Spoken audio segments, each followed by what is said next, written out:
اتنا بڑا تاجر اور بیٹھے بیٹھے انا للہ و انا الیہ راجعون. یہ ہے دنیا. اٹ از کالڈ دنیا. تو اتنی موتیں اپنی سامنے میں نے بھی دیکھ لیں, آپ نے بھی دیکھ لیں, اتنے لوگوں کو مرتا دیکھا. اور موت ایسی ظالم چیز ہے, وہ یہ نہیں دیکھتی کہ آپ کی بچی کی ابھی شادی ہونے والی ہے, آپ ابھی پہلی یا دوسری کی تیاری کر رہے تھے, آپ کی ابھی جاب لگی ہے, تنخواہ کا پہلا دن ہے, آپ کا بیٹا ابھی جوان ہوا ہے, یا یہ کہ آپ کے ابا کو آپ کی ابھی ضرورت ہے, یا معاشرے کو آپ کی ابھی ضرورت ہے. کچھ بھی نہیں دیکھتی. کوئی بھی کسی بھی ٹائم پہ مر سکتا ہے. میں اکثر اس موقع پہ ایک واقعہ بیان کرتا ہوں. ہمارے ایک دوست تھے, عالم, بڑے مالدار بھی, اکلوتے بیٹے اپنے والد کے. انہوں نے پڑھا لکھا کے ان کو عالم بنایا, بہت پیسہ خرچ کیا اور ہر لحاظ سے ان کو بے فکر کر دیا. وہ تھے بھی بڑے ذہین اور بڑے پرہیزگار, اور بہت خوبصورت بھی تھے. ساری چیزیں جمع ہو جائیں, دین کی خدمت کا جذبہ بھی, دین کا مضبوط علم بھی, خاندانی اعتبار سے بھی, اور ینگ بالکل. تو ہمارا جب ہم طالب علم تھے, ہم نے کہا یار اللہ ان سے بہت کام لے گا, یہ بہت کچھ بڑے بنیں گے یہ. تو ہائی روف میں کہیں جا رہے ہیں پیچھے بیٹھے ہوئے, تو کچھ اوباش قسم کے لڑکے کراچی میں, وہ ریوو یا ویگو ٹائپ کی کوئی گاڑی تھی بڑی, اس میں غلط اوورٹیک کیا ان لڑکوں نے اور ہٹ کیا. آن دا اسپاٹ ان کی ڈیتھ ہو گئی. اچھا, ایک رات پہلے میرے سے گپ شپ ہوئی, بہت اچھی گپ شپ ہو رہی ہے ہماری, اور گپ شپ بھی کیا ہو رہی ہے, بہت معذرت کے ساتھ, میں ان کو دوسری شادی کی ترغیب دے رہا تھا. میں نے کہا آپ کے پاس اتنا پیسہ ہے, آپ خوبصورت بھی ہیں ماشاءاللہ, علم بھی آپ کے پاس بہت ہے, تو آپ کو چاہیے کسی بیوہ سے دوسری شادی کر لیں. بیوہ سے میں ترغیب دے رہا تھا ان کو.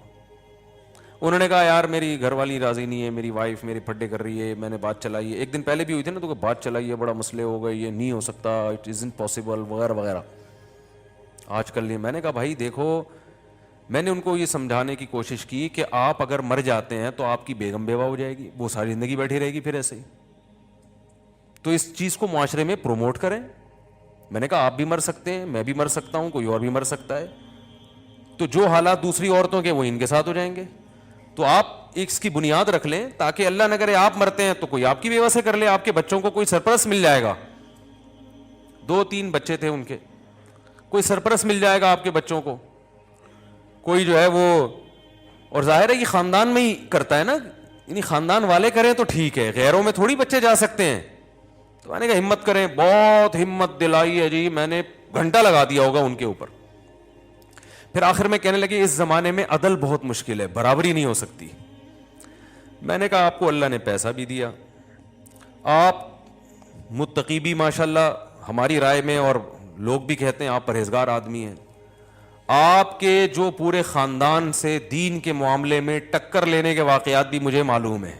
ان کے بڑے واقعات تھے کہ ایک دفعہ ان کو کہیں شبہ ہو گیا کہ میرے والد کی جو کمائی ہے اس میں کچھ شبہ ہے, تو وہ گھر سے بائیکاٹ کر لیا انہوں نے کہ میں نہیں کھاؤں گا. پھر وہ پتہ چلا نہیں ایسا نہیں ہے. میں نے کہا آپ نے کئی موقع پہ دین کے معاملے میں پورے خاندان سے ٹکر بھی لیا ہے, تو اس کا مطلب آپ میں حوصلہ بھی ہے. اس کے باوجود بھی اگر آپ عدل نہیں کر سکتے, تو پھر میں نے کہا یہ قرآن سے 4 شادیوں والی آیتیں نکال دیں, یہ ایسے ہی اللہ نے نازل کر دی ہیں, دنیا میں کوئی بھی عدل کر ہی نہیں سکتے. تو اللہ نے بس جنرل نالج کے لیے بتا دیا کہ 2 بھی کر سکتے ہو مجبوری میں, لیکن پریکٹیکلی یہ ممکن نہیں ہے. تو ویسے ہی آ گئی. میں نے ان کو سمجھانے کے لیے, ہنسنے لگے, مانے پھر بھی نہیں. میں نے دیکھا ہے کہ جب میں دلائل کے انبار لگاتا ہوں لوگ ہنستے ہیں, مجھے پتا ہوتا ہے مانیں گے پھر بھی نہیں, بس ہنستے ہیں, مسکراتے ہیں, ویل ڈن, زبردست دلائل آپ کے, اچھا السلام علیکم, جا رہا ہوں. ایسا ہی ہوا. اگلے دن 12 بجے مجھے خبر آئی کہ ان کے ایکسیڈنٹ میں انتقال ہو گیا. اف, مجھ پہ بڑی قیامت گزری. ان کے گھر والوں کا, ہمارے گھر والوں کے پاس فون آیا کہ وہ رات آئے تھے اور کہنے لگے کہ میں بھی ایک کرنا چاہتا ہوں, کسی بیوہ سے کر لوں گا. تو ظاہر ہے خواتین تو اس پہ رد عمل کرتی ہیں, جو ایک نیچرل ہے بالکل. کہہ رہی میں نے اتنا ری ایکشن کیا کہ صبح جانے سے پہلے انہوں نے کہا کہ بے فکر رہو, میرا ارادہ نہیں ہے, خام خواہ میں ٹینشن نہ لو. اچھا, میں نے اب بات چل پڑی ہے تو ایسی اپنی نجی باتیں کرنی نہیں چاہیے, لیکن جب چل پڑی ہے تو بس اللہ کی طرف سے ہو گیا, یہ میرا کوئی ارادہ نہیں تھا ایسی باتیں. تو میں نے اس وقت تازہ دوسری کی ہوئی تھی اور بہت موسٹ وانٹڈ بنا ہوا تھا میں, کہ جہاں ملے کوٹو اس کو پکڑ کے. میں ٹھیک ٹھاک ٹینشن میں تھا ان دنوں میں. تو ان کے گھر والوں نے ہمارے گھر والوں کو فون کیا کہ آپ کو جو غم پہنچا ہے نا کہ آپ کے میاں نے دوسری کی ہے, وہ میرے غم سے بہت کم ہے. آپ کے بچوں کے پاس باپ بھی ہے, آپ کی ایک سوگن آئی ہے بس. مجھے جو غم پہنچا ہے, میرے میاں رات کو بات کر کے گئے ہیں اور پھر ایگریمنٹ کیا نہیں کروں گا, تو میں تو سرے سے میاں سے ہی محروم ہو گئی. میرے ذہن میں یہ بات آئی کہ یہ اتفاقی واقعہ نہیں ہے, یہ کوئی اتفاقی حادثہ نہیں, یہ اللہ کی طرف سے مصلحت تھی اس میں. اور میں بیان بھی اسی وجہ سے کر رہا ہوں کہ مجھے اس میں بڑا سبق ملا. تو یہ واقعہ بھی ہے تقریباً 15 سال پرانا جو میں بیان کر رہا ہوں, 15 سال پرانا واقعہ ہے. تو وہی ہوا, 12 بجے دن میں کال آئی کہ ان کا انتقال ہو گیا. گھر والے ان کی وائف بیوہ ہو گئی, بچے یتیم ہو گئے. وہی پھر سب کو پتہ ہے ہمارے معاشرے میں دوبارہ شادی آسان کام بولو بھائی نہیں ہے. وہ ہوتی بھی ہے تو اس جیسا تو نہیں ملتا, دوسری کر رہے ہوتے ہیں. ہم جیسے جن کو لوگ ویسے ہی کہتے ہیں یہ ٹریک سے ہٹے ہوئے لوگ ہیں,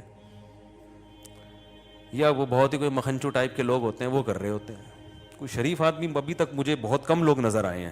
کم میں اس لیے کہہ رہا ہوں کہ 2-3 ہیں, وہ کہیں گے یار ہمیں شرافت سے نکال دیا آپ نے. تو کوئی سمجھدار آدمی, کوئی عزت دار لوگ, کوئی وہ نہیں تیار ہوتے اس کام کے لیے. تو میں کہتا ہوں یار بس یہ سوچ لیا کرو کہ بیوی میری بیوہ بھی ہو سکتی ہے, اور عورتیں بھی یہ سوچ لیا کریں کہ میں بیوہ بھی ہو سکتی ہوں. اللہ جیسے دوسری عورتوں سے اللہ نے میاں کو چھینا ہے, تو میرے میاں کو بھی اللہ مجھ سے چھین سکتے ہیں. تو معاشرے کی ایک ضرورت ہے. خیر, یہ بات یہاں سے چلی تھی کہ جب ان کی انتقال کی خبر آئی نا, تو میں بہت پریشان ہوا کہ یار ان کے والد نے ان کو اتنا پڑھایا, آج پھل کھانے کا وقت تھا.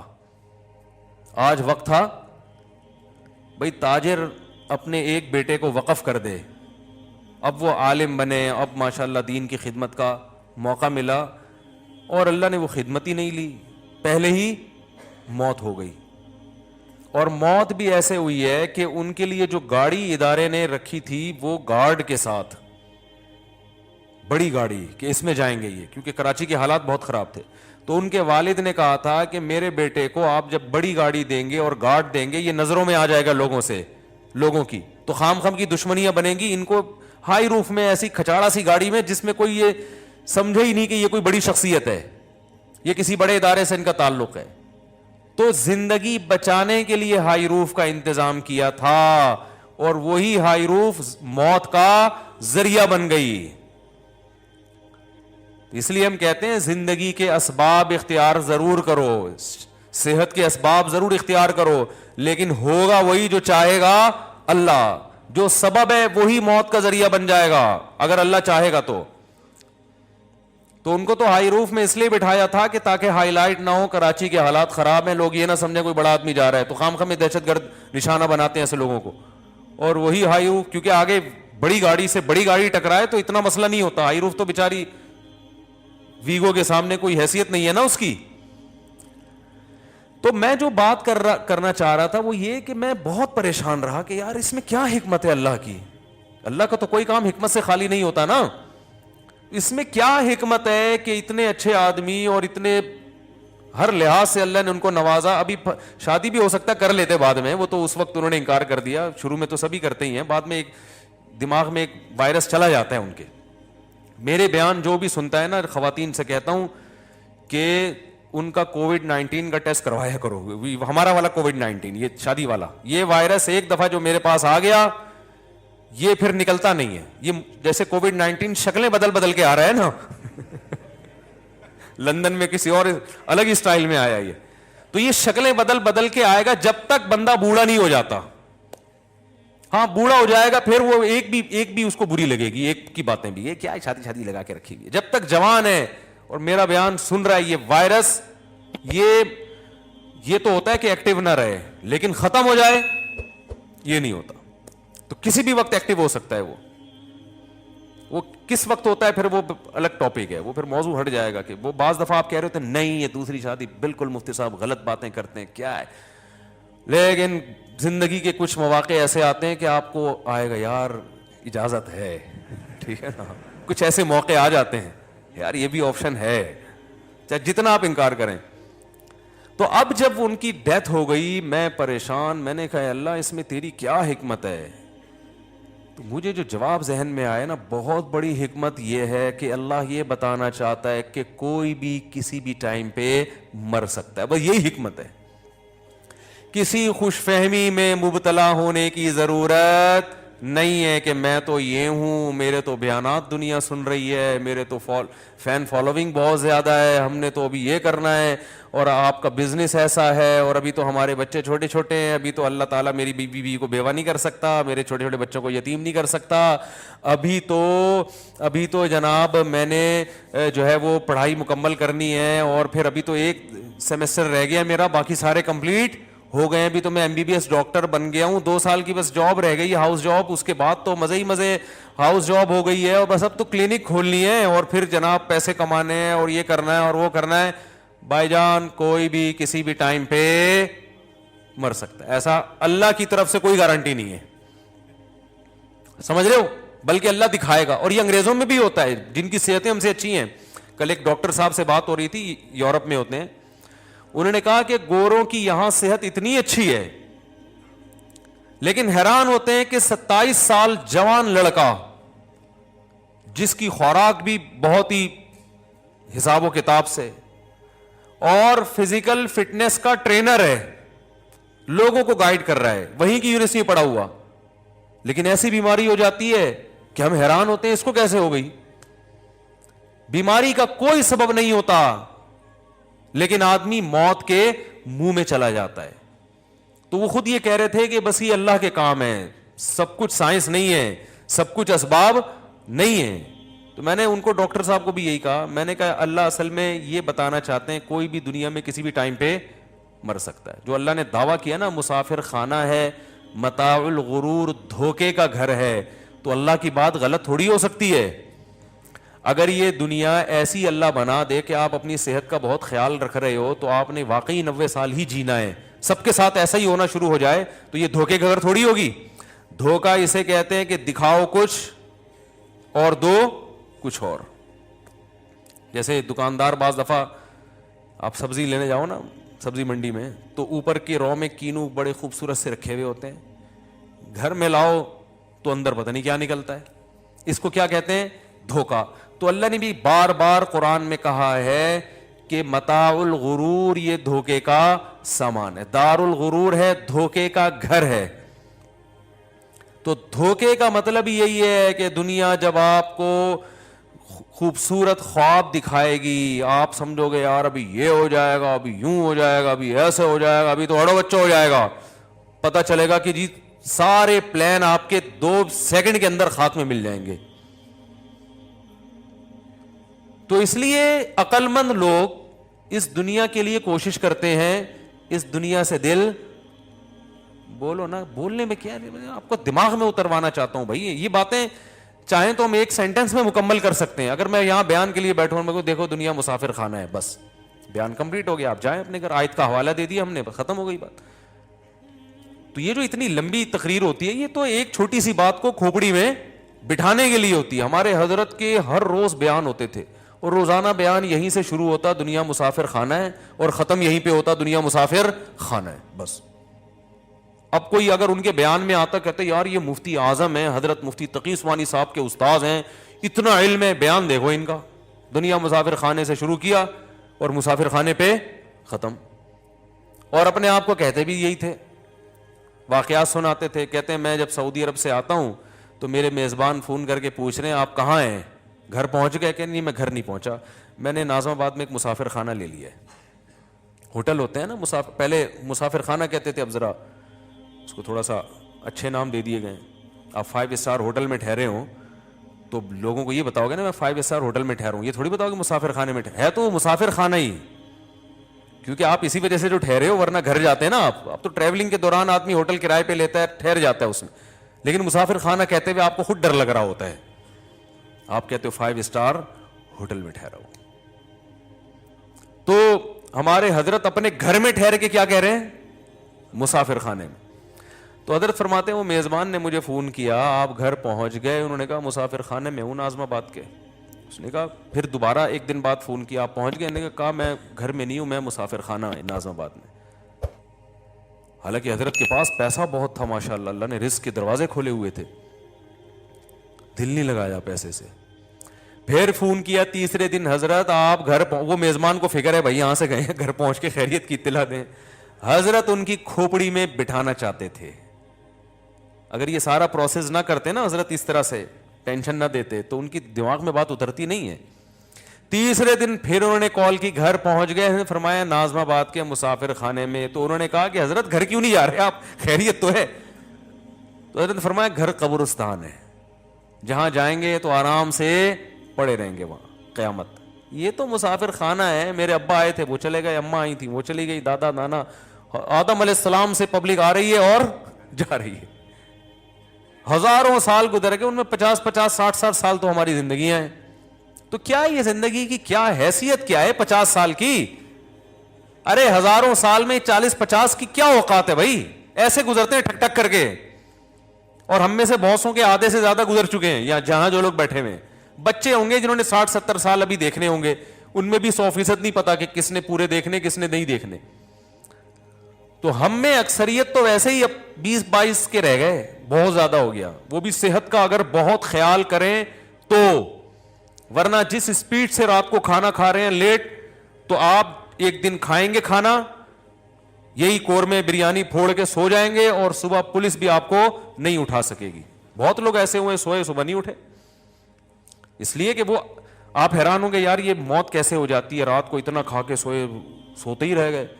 یاد رکھو جس دن صبح اٹھتے ہو نا, اس دن حیران ہوا کرو کہ 1 بجے کھایا تھا کھانا, اور اتنا طبیعت سے گھی اور یہ سب چیزیں پھوڑی تھی, نان تافتان کھائے تھے, پھر بھی صبح اٹھ گئے. تو جس دن صبح اٹھا کرو اس پہ حیران ہونا چاہیے کہ اللہ کی قدرت ہے کہ اس نے زندگی ایک اور دن بڑھا دی آپ کی.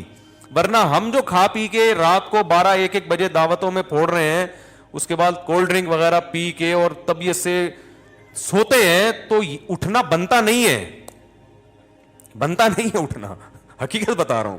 یہ تو اللہ کی قدرت ہے کہ اللہ کہتے چل تھوڑا اور ایک چانس اور دیتا ہوں تیرے کو, تو چانس پہ چل رہے ہیں. تو تعجب اس پہ نہیں ہونا چاہیے کہ ہم اب تک ہم مر کیوں جاتے ہیں, تعجب اس پہ ہونا چاہیے ہم زندہ کیسے ہیں. تو میرے بھائی بات یہ چل رہی تھی کہ ہمارے حضرت نے فرمایا کہ میں ناظم آباد کے مسافر خانے میں. تو مسافر خان, اور واقعی اب حضرت قبر میں, اللہ تعالیٰ ان کی مغفرت فرمائے, ان کے درجات بلند فرمائے, جو انہوں نے کہا تھا وہ ہم نے اپنی آنکھوں سے دیکھ لیا. اور بار بار بیان میں کہتے تھے آپ کسی بھی وقت جا سکتے ہیں بھائی, کبھی بھی جا سکتے ہیں. چلے گئے. تو جب ان کے جنازہ اٹھا, میں نے کہا کہ میں بھی جنازے میں شریک تھا, میں نے کہا دیکھو یار حضرت بار بار کہتے تھے مسافر خانہ ہے, جانا ہے جانا ہے ناظم آباد کا, تو آج اسی ناظم آباد کے مسافر خانے سے حضرت کی میت اٹھ رہی ہے, جس کو وہ کہتے تھے نا مسافر خانہ ہے. ثابت ہو گیا واقعی یہ رہنے کی جگہ نہیں ہے. تو میرے بھائی ان ہزار گز کے بنگلوں کی دیواروں سے دل مت لگاؤ. سب سے زیادہ جو خطرناک چیز ہے نا انسان کے لیے, وہ دیواروں اور اینٹوں سے دل لگانا ہے. گاڑی اس کے بعد آتی ہے, کوئی گاڑی سے محبت کرے اتنا برا نہیں ہے, وہ استعمال میں آ رہی ہے.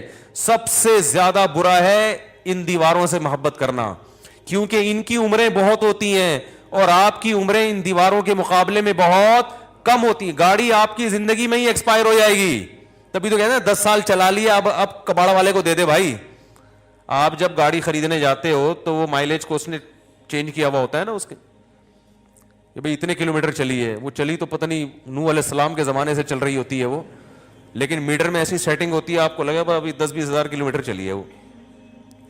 تو آپ کیوں بیچنے کے چکر میں ہوتے ہو کہ یار اب اس کو بہت نچوڑ لیا ہے, اب یہ کام نکال رہی ہے.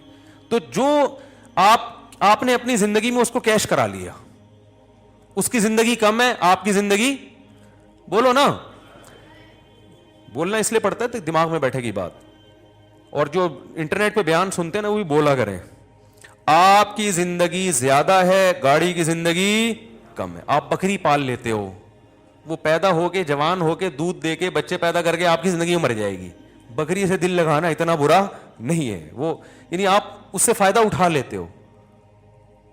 کھانے پینے سے دل لگانا اتنا برا نہیں ہے, وجہ اس کی یہ کہ کھا لیتے ہو اپنی زندگی میں. آپ آج میں صبح بیٹھے ہوئے بھائی ہوٹل کا پراٹھا میں نے کھایا کہ نہیں کھایا, یہ مجھے مل گیا, یہ پتہ نہیں 6 مہینے سے مجھے تلاش کر رہے ہیں. آج ہم کہیں کام سے گیا تھا تو واپسی پہ ایک ہوٹل ہے, وہ بڑا خاندانی پراٹھا بناتا ہے, تو وہاں میں گھسا, میرا حلیہ تھوڑا چینج تھا, انہوں نے پکڑ لیا, مجھے پہچان لیا. انہوں نے کہا میں تو 6 مہینے سے آپ کے پولیس کی طرح آپ کے پیچھے پڑا ہوا ہوں. تو یہ کیا ہے بھائی؟ اب ڈاکٹر صاحب سے کل میری بات ہوئی, انہوں نے کہا پراٹھے وراٹھے نہیں کھائے. میں نے کہا یار دنیا چھوڑنا آسان ہے, پراٹھا چھوڑنا بہت مشکل کام ہے. ہم بد پرہیزی بس ایک ہی کرتے ہیں, اور میں نے کہا کوئی بد پرہیزی نہیں ہے, اب اتنا تو چلتا ہے یار. ناشتے میں سردی ہو اور خاندانی قسم کے پراٹھے بنے ہوئے ہوں, بھوک ٹائٹ لگ رہی ہو, اور چنے چھولے بھی ہوں اور ساتھ میں انڈا بھی ہو, اور چائے ہو خاندانی, مزہ آتا ہے کہ نہیں آتا؟ ناشتہ اس کے بغیر نہیں ہوتا یار, بچپن سے عادت پڑی ہوئی ہے, کیا کریں. تو یہ مزے کیش ہے, آپ اپنی زندگی میں امید ہوتی ہے کہ پورا کھا لو گے, ٹھیک ہے نا. ان چیزوں سے دل لگتا بھی نہیں ہے انسان کا, کیونکہ فنا ہو رہی ہیں آپ کے سامنے ہی. سب سے بدترین چیز جس پہ آپ کا پیسہ خرچ ہو رہا ہے نا, حدیث کے مطابق, وہ تعمیر ہے. کیونکہ تعمیر کی عمریں بہت لمبی. آپ مکان میں جب کنسٹرکشن کا کام کرتے ہو تو آپ کی ہڈیوں میں کتنا سریا ہے اس کو آپ بھول جاتے ہو, اور اس کی جو بنیادیں ہیں اس کی دیواروں کے سریے کو آپ فوکس کر رہے ہوتے ہو. اتنی مضبوط دیوار, اتنی موٹی دیوار. او بھائی تو اپنی ہڈیوں کا ذرا ٹیسٹ تو کروا لے, اس میں کتنا کیلشیم رہ گیا ہے. ہڈیاں آپ کی بھربھری ہو رہی ہیں, ختم, 4-5 سال کی کہانی ہے.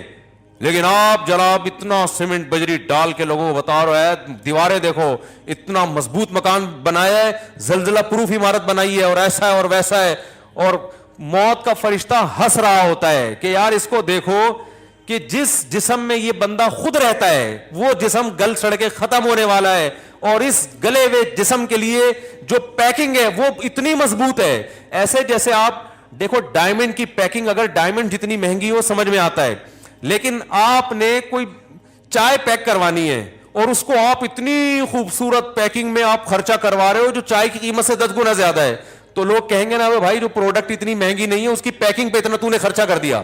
تو آپ کے لیے یہ پیکنگ ہے, جو گھر جس میں ہم رہتے ہیں, اتنا مہنگا آدمی نہیں ہوتا جتنا مہنگا گھر ہے اس کا. وہ مرنے والا ہے, وہ ختم ہونے والا ہے. اس لیے پیغمبروں نے اپنی قوموں کو مکان سے دل لگانے سے منع کیا ہے. وَتَتَّخِذُونَ مَصَانِعَ لَعَلَّكُمْ تَخْلُدُونَ. ہود علیہ السلام نے اپنی قوم سے کہا تم گھروں کو ایسے بناتے ہو جیسے تم نے اس میں ہمیشہ رہنا ہے. تمہیں کیا ہو گیا؟ پہاڑوں کو نا تراشتے تھے, چٹانوں کو اتنی محنت کرتے تھے. چٹان کو تراشنا آسان کام ہے؟ تراش تراش کے اندر سے پورا پہاڑ کے اندر گھر کھڑا کر دیتے تھے.